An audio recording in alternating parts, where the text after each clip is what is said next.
ඔයා ඔෆිස් එකේ කොච්චර හොඳට වැඩ කරත් හැමෝම ඔයා ගැන හොඳ කතා කළත් ඔයාගේ හිත ඇතුලේ යම්කිසි බයක් තියෙනවද කවදා හරි මගේ වැරදි අහුවෙලා හැමෝම මං ගැන නෙගටිව් දේවල් කතා කරයි කියලා. ඔයාට එහෙම හිතෙනවා නම් කලබල වෙන්න එපා. මොකද මේක ලෝකේ දක්ෂම අයට පවා දැනෙන ඉම්පෝස්ටර් සින්ඩ්‍රෝම් කියන තත්ත්වය. අපි බලමු මොකද්ද මේ ඉම්පෝස්ටර් සින්ඩ්‍රෝම් කියන්නේ කියලා. ඉතින් පරීක්ෂණ වලින් හෙළිවෙලා තියෙනවා ලෝකේ පුරා ඉන්න සාර්ථකම වෘත්තිකයන්ගෙන් 70%ක් විතර මෙන්න මේ තත්ත්වය අත්විඳිනවා කියලා. ඉතින් පුදුම හිතේ තමයි මේක දැනෙන්නේ අදක්ෂයට නෙමෙයි. දෙයක් සාර්ථකව කරන සාර්ථකව නිම කරන්න දන්න දක්ෂ අයටයි මෙන්න මේ දේ දැනෙන්නේ.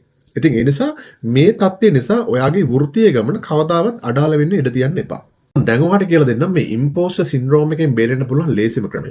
මේකට ඔයා සාර්ථකව නිම කරපු වැඩ ගැන තියෙන මතකයන් සටහන් කරගන්න. උදාහරණයක් වශයෙන් බොස් ඔයාට හැමෝම ඉස්සරහා දුන්න හොඳ කම්ප්ලිමන්ට් එකක්. එහෙම නැත්නම් ඔයාට ලැබුණු ඊමේල් එකක්. ක්ලයන්ට් කෙනෙක් ඔයාට ප්‍රශංසා කරපු අවස්ථාවක්. මෙන්න මේ දේවල් ගැන එවිඩන්ස් තියාගන්න. ෆෝන් එකේ පොඩි නෝට් එකක් දාගන්න. එහෙම නැත්නම් ඉමේජස් වගේ දේවල් තියාගන්න.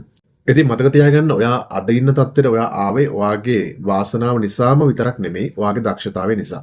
ඒ නිසා ඔයාගේ දක්ෂතාවය ගැන ඔයා සතුටු වෙන්න. මේ පිළිබඳව යාළුවන්ටත් දැනගන්න ෂෙයා කරන්න. ඒ වගේම ඔබ තාමත් මාව ෆලෝ කරලා නැත්නම් මාව ෆලෝ කරන්න. දිගටම රැඳිලා ඉන්න අලුත් වීඩියෝ එකකින් නැවත මුණ ගැහෙමු. සුබ දවසක්.